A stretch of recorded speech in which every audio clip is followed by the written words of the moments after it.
눈을 감고 동아시아를 생각해보세요. 어떤 이미지가 떠오르나요? 거의 구별할 수 없을 정도로 닮은 얼굴들, 공통된 미적 가치, 혹은 같은 지리적 뿌리에서 비롯된 고대 전통들일 수도 있습니다. 그렇다면 이 인식은 얼마나 정확할까요? 진정으로 중국, 일본, 한국 사람들은 외부에서 보면 그렇게 비슷할까요? 아니면 이러한 표면적인 유사성 뒤에 수천 년의 서로 다른 역사적 경로를 담은 깊은 문화적 차이가 숨어 있을까요? 어느 쪽이 더 오래된 문명의 후손일까요? 유전적으로 얼마나 가까울까요? 왜 같은 문자를 사용하지 않을까요? 이 글은 여러분의 머릿속에 있는 이 모든 질문들을 고정관념을 넘어 과학적, 역사적, 인류학적 자료를 바탕으로 답하고자 합니다. 이 세 문화가 비슷하게 보이는 데는 지리적 근접성과 특정 신체적 특징이 자리 잡고 있지만 각각은 고유한 언어적, 역사적, 사회학적 여정의 산물입니다. 이 여정을 추적하는 것은 차이점뿐만 아니라 1000년 이상 지속된 상호작용의 복잡한 구조를 이해하는 데 도움이 될 것입니다. 유전적 관점에서 중국인, 일본인, 한국인이 비슷해 보이는 이유는 이들이 몽골로이드라 불리는 넓은 그룹에 속하기 때문입니다. 이 분류는 빙하기 동안 추운 기후에 적응한 특정 신체적 특징에 근거합니다. 그러나 이 큰 우산 아래에는 중요한 다양성이 존재합니다. 예를 들어 중국은 거대한 지리적 규모로 인해 가장 이질적인 구조를 가지고 있습니다. 북부 중구인들은 몽골 및 만주 인구와 유전적으로 유사한 반면 남부 중국인들은 태국 및 베트남 등 동남아시아 민족과 더 가까운 친족 관계를 가집니다. 황하와 양쯔강 유역은 인류 최초의 농경 공동체들이 자리 잡은 곳으로 초기 유전적 다양성을 촉진했습니다. 한국인은 반도에 상대적으로 고립된 지리적 특성 덕분에 아시아에서 가장 동질적인 인구 중 하나를 형성합니다. 연구에 따르면 한국인은 일본인보다 중국인과 더 가까운 유전적 관계를 가지고 있습니다. 물론 외부 영향이 전혀 없었다는 말은 아니며 몽골의 침략과 중국에서의 이민 물결이 유전자 풀에 기여했습니다. 일본인의 기원은 더욱 흥미롭습니다. 두 개의 주요 이민 물결이 혼합된 결과입니다. 첫 번째 물결은 수렵채집 생활을 하던 조몬인 기원전 14,000년, 기원전 300년으로 오늘날 아이누족과 일부 시베리아 인구와 유전적 근접성을 보입니다. 두 번째이자 더 결정적인 물결은 농업과 금속 가공 기술을 가져온 야요우 이주민 기원전 300년, 기원 후 300년으로 이들은 아마도 한반도에서 왔으며 현대 일본 인구의 주요 유전적 구성 요소를 이룹니다.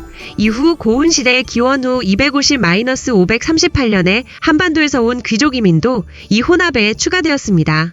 현대 인류학과 유전학은 전통적인 인종분류가 생물학적 현실이라기보다 사회적 구성물임을 밝혀냈습니다. 인간 유전적 다양성의 대부분은 어떤 그룹 내에 존재하며 그룹 간 차이는 매우 작습니다. 따라서 이 세 민족 간의 주요 차이는 생물학보다는 수천 년간의 문화적, 역사적, 언어적 발전 차이에서 비롯됩니다. 가장 결정적인 차이인 언어로 주제를 살펴보면 이해가 쉽습니다.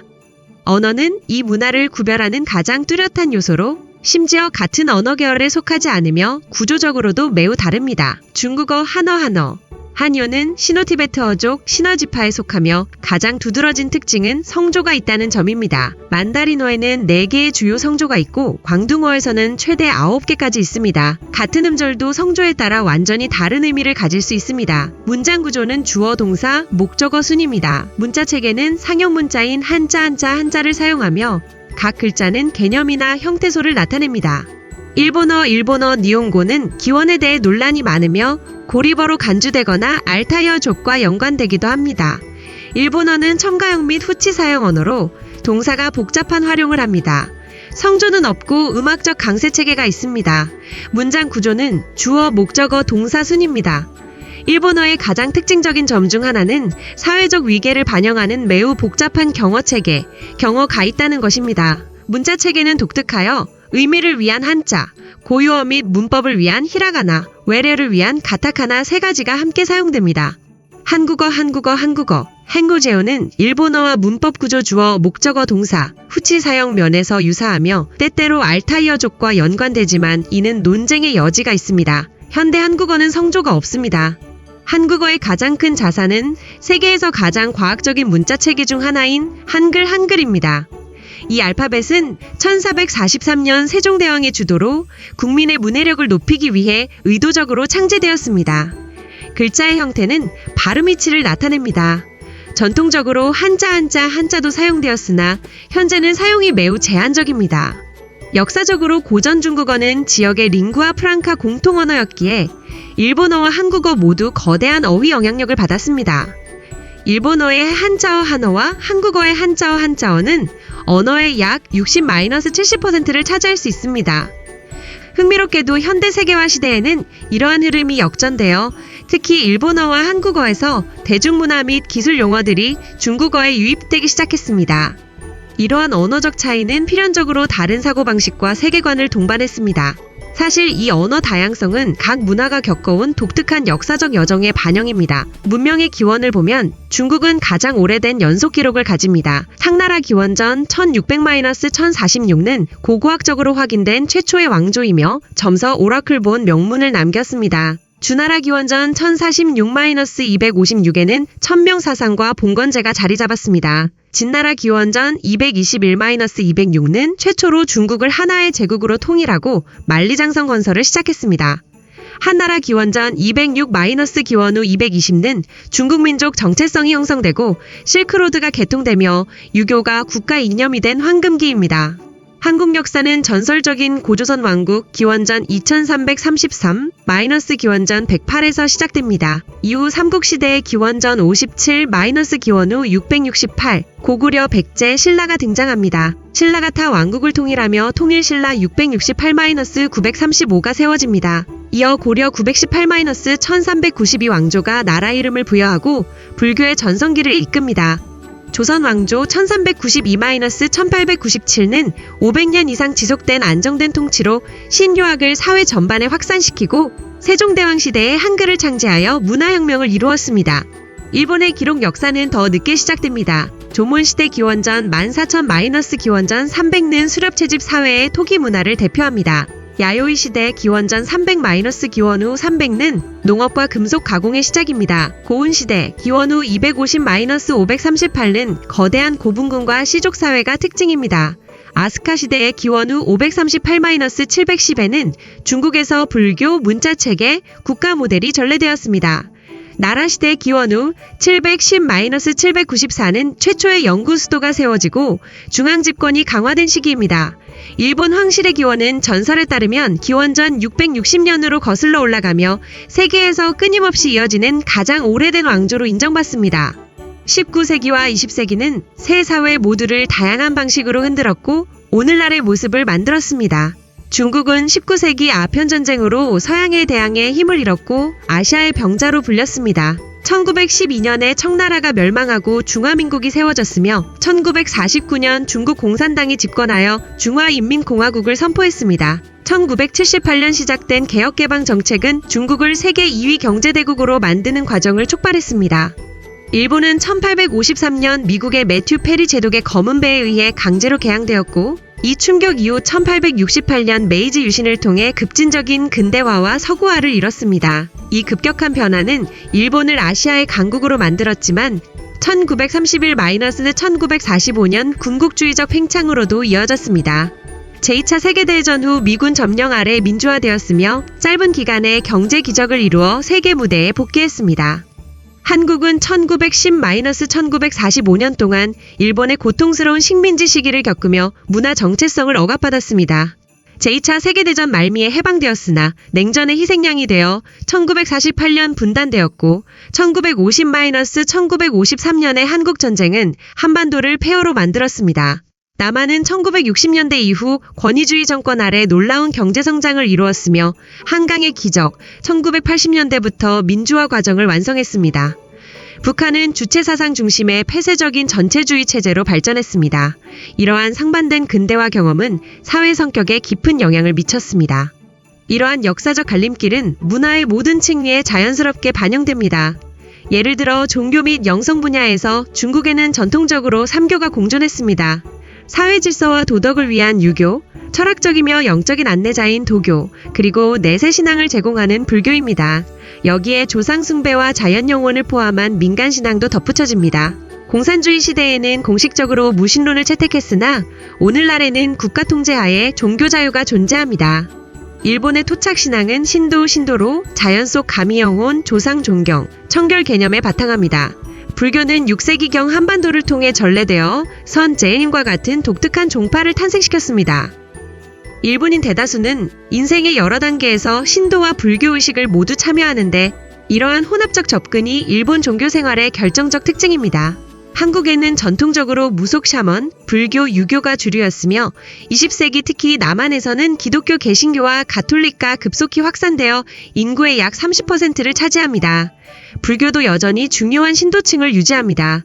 북한에서는 주체 사상이 사실상 종교적 신앙체계 역할을 합니다.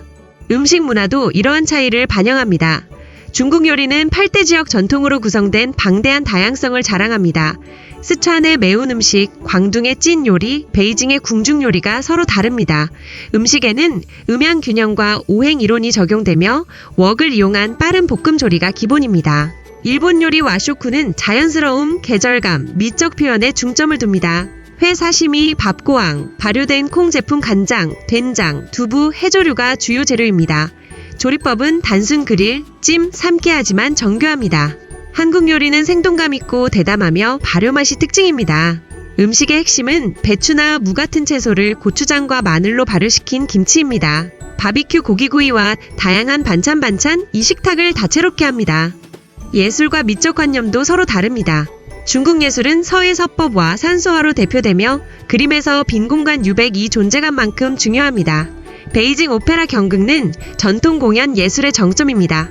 일본 미학은 미니멀리즘과 불완전함의 아름다움, 와비, 사비에 기반합니다. 세 줄로 된 하이쿠시, 꽃꽂이 이케바나, 분재는 이 철학을 반영합니다. 노능와 가부키 극장은 전통 연극이며 현대에는 애니메이션과 만화가 세계적 영향을 미칩니다. 한국 예술은 선명한 색채와 리듬으로 눈길을 끕니다. 전통 한복 의상은 화려하며 탈춤은 생동감 있는 공연입니다. 판소리 서사 음악과 사물놀이 북공연은 전통 음악의 기초입니다. 현대에는 K-팝과 K-드라마가 글로벌 파도를 일으키고 있습니다. 사회적 가치관과 일상생활 관행도 다양합니다. 중국에서는 가족과 이중심적이며 대가족 구조와 자녀 투자효, 부모 공경가 전통적 가치입니다. 현대에는 한 자녀 정책과 급속한 도시화가 이 구조를 변화시키고 있습니다. 일본에서는 집단 조화화가 사회생활의 기본입니다. 개인의 진심, 혼내과 사회적 기대에 부응하는 외적 표현, 타테마에 의해 구분이 있습니다. 직장에서는 연공서열 선배 후배의 이 중요합니다. 한국에서는 개인 간 따뜻하고 감정적인 유대정화 분위기를 읽는 능력 눈치, 이 사회관계의 핵심입니다. 교육에 대한 엄청난 중요성은 매년 치러지는 대학 입시 수능으로 구체화되며 시험 당일 전국이 사실상 멈춥니다. 오늘날 이 세 나라 간 관계는 공통 역사의 다른 해석에서 비롯된 긴장으로 형성됩니다. 일본의 식민주의는 한국에, 일본의 침략은 중국에 깊은 상처를 남겼으며 전쟁 배사상과 공식 사과는 여전히 민감한 외교 사안입니다. 동시에 경제 및 기술 분야에서 치열한 경쟁도 존재합니다. 세계 문화 무대에서 이들의 영향력은 파도처럼 밀려왔습니다. 1980에서 90년대 일본 문화 애니메이션, 만화, 비디오 게임가 세계를 휩쓸었고 2000년대 이후 한국의 한류 K-팝, 드라마, 뷰티 제품가 글로벌 현상이 되었습니다. 중국은 공자학원, 성장하는 영화 산업, 경제력을 바탕으로 소프트 파워를 강화하고 있습니다. 결론적으로 중국, 일본, 한국은 모두 유사한 지리적, 인간적 출발점에서 시작해 각기 다른 역사 경험, 문화적 선택, 사회혁신의 산물로 오늘날에 이른 세계의 독립된 문명 여행 이야기입니다. 이 이야기를 이해하는 것은 어느 쪽이 더 우수한가, 또는 어느 쪽이 더 오래되었는가 같은 단순한 질문을 던지는 것이 아니라 각 문명의 내적 복합성과 인류 모자이크에 대한 독특한 기여를 진정으로 감상하는 것에서 가능합니다. 중국의 고대 연속성, 일본의 조화와 변화 역량, 한국의 회복력과 창조적 폭발은 모두 각각 소중하고 영감을 줍니다. 그렇다면 다음에 이 문화 중 하나를 대표하는 사람을 만났을 때 표면적인 유사성을 제쳐두고 그 이면에 담긴 수천 년의 독특한 이야기를 궁금해할 수 있을까요? 여러분은 글로벌화하는 새 세상에서 이러한 뿌리 깊은 차이가 유지될 것이라고 생각하시나요? 아니면 시간이 흐르며 희미해질까요? 그리고 가장 중요한 것은 이 고대 문화들의 지혜로부터 현대 세계의 복잡한 문제를 해결하는데 무엇을 배울 수 있을까요? 이 질문들의 답은 우리 모두가 공통 인간성과 동시에 그것을 풍요롭게 하는 다양성을 얼마나 깊이 이해하고자 하는지에 달려 있습니다. 이 깊고 포괄적인 탐구글을 정말 마음에 들어 하셨길 바랍니다. 동아시아의 뿌리 깊은 문명과 문화적 풍요를 이렇게 과학적이고 역사적인 관점에서 다루는 것은 정말 가치 있는 일입니다. 이 독특한 문화여행에 참여하고 더 배우고 싶다면 채널 구독도 잊지 마세요. 여러분은 이 세 문화 사이의 유사점과 차이에 대해 어떻게 생각하시나요? 댓글로 여러분의 생각을 나누고 함께 토론해 봅시다.